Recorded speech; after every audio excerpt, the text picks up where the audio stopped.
Bismillahirrahmanirrahim. Jumpa lagi bersama Mbah di channel Mbah Elektro. Ya, ini Mbah sedang kopi hitam ya. Kopi hitam ditemani dengan sebatang rokok. Ini rokok jarum coklat ya.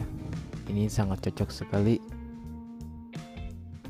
berpasangan dengan kopi hitam agar pikiran kita fresh saat mereparasi sebuah elektronik ya.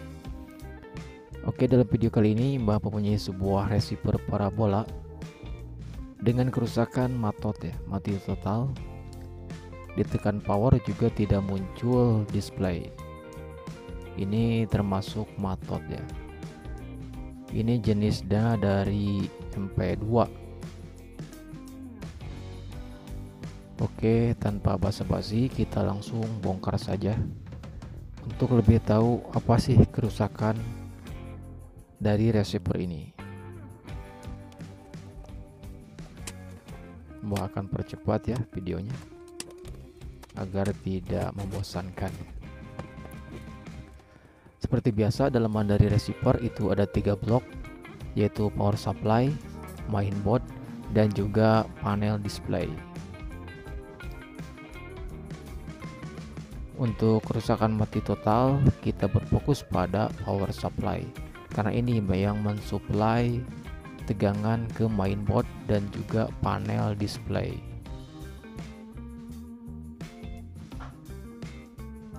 Jadi kita lihat dulu ya komponen-komponen apakah ada yang terbakar.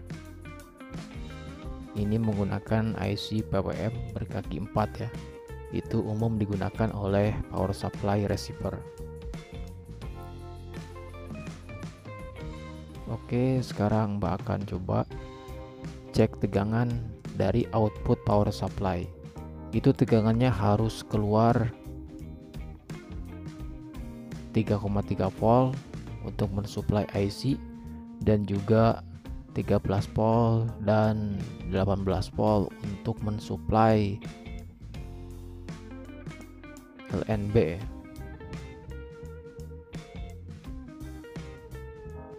Kita lihat di sini outputnya itu biasanya tertera ya di mainboard.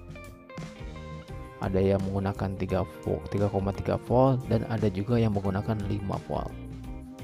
Kalau di sini menggunakan 3,3 volt. Kita bisa lihat ya di PCB-nya tertera 3,3 volt. Lalu ini 15 volt dan juga 20 volt. Jadi outputnya itu ada 3 jenis tegangan ya, atau 3 buah tegangan, 3,3 volt, 15 volt, dan juga 20 volt. Oke, yang pertama Mbak akan coba cek tegangan di 3,3 volt. Probo hitam di ground dan probo merah kita cek tegangan di titiknya. Ya, yang 20 volt itu terukur 20,2 ya, 2,2 volt, dan yang 15 volt terukur sekitar 15 volt lebih ya, sedikit. Nah, di sini 15 volt lebih, 15,1 volt ya. Oke, lalu yang 3,3 volt mungkin skalanya kita turunkan agar tertera di ampermeter ya. Skala di 10 volt DC terukur 1,7 volt ya. Yang 3,3 volt itu terukur 1,7 volt. Berarti di jalur 3,3 volt itu mengalami drop. Yang lainnya itu normal. Ini dicek menggunakan beban ya, yaitu bebannya mainboard. Sekarang coba Mbah cabut bebannya dan kita cek tegangan tanpa beban. Jadi kita akan mengecek bagian mana yang mengalami kerusakan. Probo hitam di ground dan probo merah di tegangan 3,3 volt ya, terukur 3,2 ya. 3,3 volt, maaf ya, pas. Yang 20 volt terukur 20 volt, dan yang 15 volt terukur 15 volt. Sekali lagi, 3,3 volt terukur 3,2 ya, sekitar 3,2, berarti ini normal. Nah di sini ya, mungkin kurang jelas ya. Nah ini adalah garisnya, dia terukur 3,1 atau 3,2. Jadi ketika bebannya dicabut, maka ini normal ya. Apakah kerusakan di mainboard ataupun kerusakan di power supply. Biasanya kerusakan yang drop itu akibat dari kapasitor ya.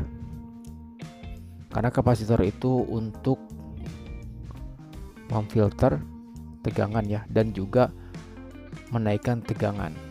Jadi kalau kapasitornya atau elko-nya sudah drop, sudah kering ya, maka tegangan pun tidak akan naik. Biasanya itu sering terjadi ya. Umumnya receiver itu ada di bagian kapasitor ataupun elko ya, yang mengalami kering. Itu sangat umum terjadi di 3,3 volt. Jadi Mbak akan coba langsung saja mengganti elko yang ada di jalur 3,3 volt. Karena ini berdasarkan pengalaman ya. Mudah-mudahan saja dengan mengganti elko ini kerusakan bisa teratasi. Karena sebelum mengecek yang susah, kita cek yang gampang-gampang dulu, yaitu mengganti elko di jalur 3,3 volt. Jika memang elko-nya bagus, maka kita fokuskan ke beban, yaitu di bagian mainboard. Jadi kita coba telusuri dulu yang 3,3 volt. Di sini ya, 3,3 volt, ground, 15 volt, dan juga 20 volt. Oke, yang 3,3 volt masuk ke sini.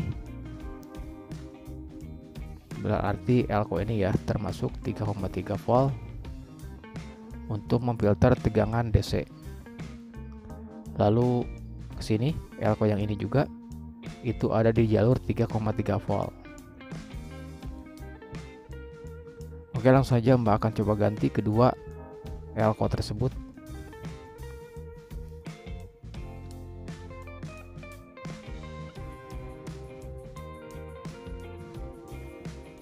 Mudah-mudahan dengan mengganti elko ini kerusakan bisa teratasi. Mbak ganti elko-nya dengan 470 mikrofarad, 10 volt diganti dengan 470 mikrofarad, 16 volt. Untuk penggantian elko yang penting voltasenya itu harus lebih ya, jangan kurang. Kalau untuk kapasitas itu berapa saja ya, yang pasti kapasitasnya masih ada. Coba menyalakan, dan ternyata masih tidak hidup ya, tidak menyala.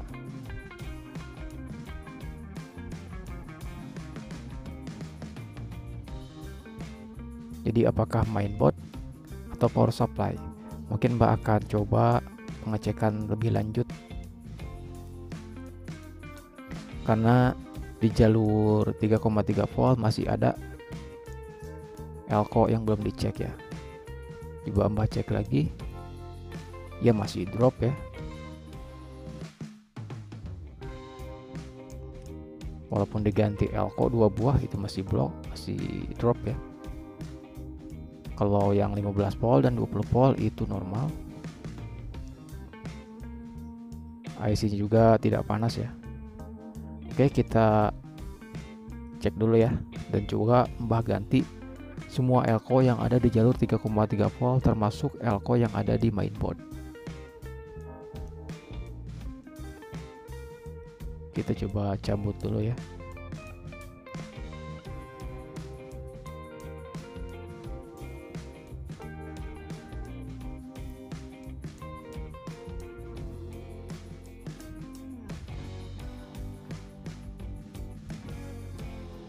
Nah, di sini ya 3,3 voltnya di sini. Elko ini Mbah sudah ganti ya. Ini juga Mbah sudah ganti. Lalu elko yang ini ternyata masih ada elko yang lain ya. Yaitu elko ini Mbah sudah ganti dengan yang baru. Ternyata di sini ada 3 buah elko. Di sini adalah induktor. Jadi 3,3 volt melalui induktor, lalu difilter lagi oleh elko yang satu lagi. Jadi elko yang ini tadi belum sempat diganti ya, dan sekarang Mbah sudah menggantinya. Yang ini.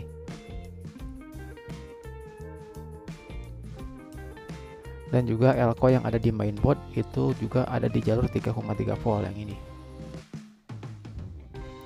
Jadi Mbah sudah ganti yang ini. Jadi kita tinggal tes ya. Jikalau memang masih drop, kita cari lagi kapasitor yang ada di jalur 3,3 volt. Kita cari yang gampang-gampangnya dulu sebelum kita memvonis bagian yang susah. Oke, sekarang bahkan coba tes ya setelah penggantian semua elko di jalur 3,3 volt. Mudah-mudahan kerusakan bisa clear ya, dan bisa menerima bayaran.